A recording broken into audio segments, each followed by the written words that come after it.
अस्सलाम वालेकुम दोस्तों, मैं आपका छोटा भाई मोहम्मद फ़याज़। आप देख रहे हो मेरे यूट्यूब चैनल मोहम्मद फ़याज़ परदेसी।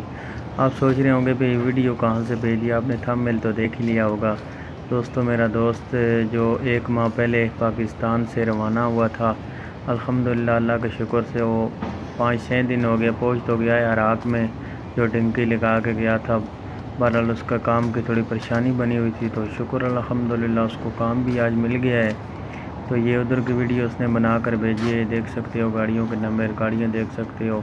इराक़ का खूबसूरत सा नज़ारा आपके लिए लेकर आए हैं। यहाँ पर भी आप देख सकते हो दोस्तों, वो नीचे झील सी बनी हुई है, वो इराक़ का फ्लैग लगा हुआ है। ये देख सकते हो। एक भाई मेरे ये फ़ोन करके पूछ रहा था, जी ये जो है ना इराक़ की वीडियो नहीं है, ये पाकिस्तान की है। तो ये इस वजह से मैंने दोबारा फिर वीडियो मंगाई है।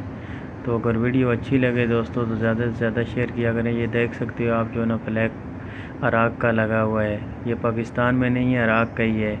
जो मेरे भाई नहीं मान रहे थे, तो ये उनके लिए दोबारा वीडियो बनवाई है। तो अल्लाह पाक अपने हिफ्ज़-ओ-ईमान में रखे। मुझे दो इसी के साथ इजाज़त। अल्लाह निगहबान दोस्तों।